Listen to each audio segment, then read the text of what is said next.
Throwing Lance here, bringing you with a brand new video. Today we got a first place deck profile coming out of the OCG. But before we get into this deck, I want to actually talk about why I've been gone. Mainly because I'm sick. I still am, but I'm doing this now that I have a chance to record this. Because if I don't, I'll probably end up in a coughing fit soon. This is my second attempt to record this video. But anyway, let's just jump right into it so that way we can just get it out of the way. This is Mekk-Knight Zoodiac. Kind of interesting. It got first place, so let's just talk about it. The first, we're going to start off with the monsters here. 1 Gandarla, 3 Nightfall, 2 Indigo, 2 Gameciel, 1 Kumungous, 3 Blue Sky, 3 Thoroughblade, 3 Whiptail, 1 Ghost Ogre, and 3 Maxx. 3 Maxx is pretty standard. The 1 Ghost Ogre, kind of interesting, because it allows you to go into... it's just kind of just interesting. It's just like one of those kind of I guess it's like a filler card in this way. Maxx is definitely interesting. We have to keep in mind that we don't have 3 Maxx. They have 3 Maxx. So if you're looking at this and you're like, oh wait, how can you play 3 Maxx? It's because I'm set to the OCG's list. So which is why I could also play these Pot of Avarices, but we'll get into that later. Since I guess Rap here is still at 1 unnecessarily, you gotta have to play Whiptail and Thoroughblade. Fortunately for us, like if we were to implement this into the TCG, all we have to do is take out some of the ban cards and just play probably Barrage, and that's it. Because simply put, the Barrage is super insane, but they have it at 0 status in the OCG, so. This is going to be your best way. It's just running as a miniature engine. I think the real stars of the show are the Mekk-Knights themselves and the Kaijus, because it allows your the Kaijus allow you to have some swift removal. He's playing Interrupted Kaiju Slumber to blow out your opponent, and on top of that, the Mekk-Knights are by themselves really stupid big boss monsters. Sure. Blue Sky is not that big, all things considered, but I mean, 2,000 damage is still pretty easy, especially just because you could special summon basically for free. So I like the monster lineup. The Kumungous are obvious. The Gandarla is just really cool because I'm not sure why he's not playing Dogron, but I guess if he gets locked into playing Dogron, it probably would be worse for him, because if he has to get over something, you would just plop that on there, and you'd have to deal with a 3-sided attack monster, which they can't deal with. So I guess this is just a way for, well, if I have to play a Gandarla, or if I have to play something like that, I might as well just play Gandarla, because it is the 3rd weakest by comparison. So it's pretty interesting. Next we have the spells. 1 Harpie's Feather Duster, 2 Pot of Desires, 1 Pot of Avarice, 1 Interrupted Kaiju Slumber, 3 Memory, Mekk-Knight World Memory, 2 Scapegoat, and 3 Tenki. I would have played 2 Tenki personally, because the Zoodiac engine isn't that big. If we had a bigger engine, if we had like maybe 2 Rapiers and maybe some Barrages, then yeah, I can see the justification of playing 3. But I guess it worked out for him, so I'm not really going to knock him on that. Tenki is just overall good for thinning out your deck. It's very fantastic. It's just overall, it's just a decent card. It's Rhoda. What can I say? It's Rhoda for Beast Warriors. The Pot of Avarice acts as like Daiguster Emerald.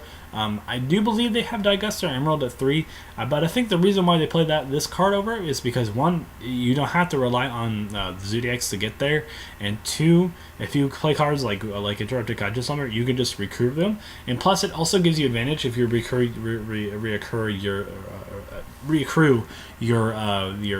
your hand traps, which is really good. So that's very good. The Pot of Desires is pretty standard. 1 Harpie's Feather Duster, obviously. The World Legacy Memory. This is actually kind of an interesting card. We've reviewed this card, I think, in most Mekk-Knight decks, so you're probably going to be playing this at 3 if it's purely focused on Mekk-Knights. But if you're playing them in Mekk-Knight Invokes, you might play this card as like a 2-of, because it allows you to get some pretty insane value out of the Mekk-Knight monsters. The only downside with this card, though, other than it being a hard once per turn, is that after activating it, it only locks you into Mekk-Knight monsters, which is, in fairness, not a bad thing, because the Mekk-Knights by themselves generate value for your troubles, so it's very good. Scapegoat is there to make Borrelode Dragon. Is that too? I don't know why the TCG hasn't hit this card yet. So, and the trap lineup, there's only 4 traps. We have 1 Infinite Impermanence, 2 War Legacy Secret, and 1 Solemn Warning. 1 Solemn Warning because it's kind of like Interrupted Kaiju Slumber, where it's a blowout card, and it just kind of makes you auto win games. War Legacy Secrets is a Call of the Haunted for Mekk-Knight monsters, and if you're and it also is better than that because it locks your opponent's monsters out of their effects if your opponent summons activates an effect in the same column, which is really good. That's really good. Infinite Transience kind of acts in the same light. Kind of acts like Effect Veiler in a lot of ways, but Effect Veiler is not as good in my opinion as Infinite Transience. Though I do see merits of playing both.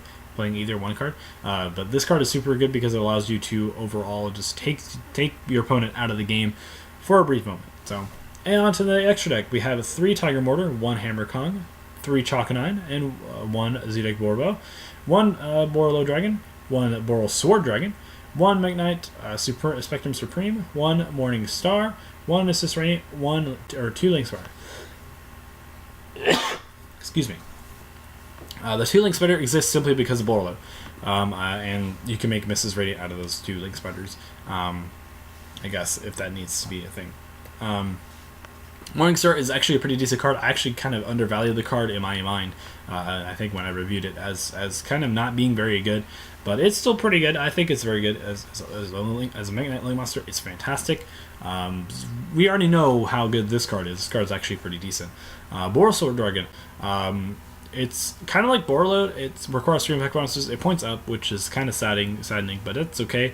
It has a quick effect, kind of like Borreload, where it changes the monster to defense position, so it's pretty cool. So I like that, and the obvious standard stuff here. 3 Tigermortar and 3 Chakanine is pretty standard. You play these to extend your Borreload combos, or not your Borreload combos, your Zoodiac combos, because you play a lot of these guys.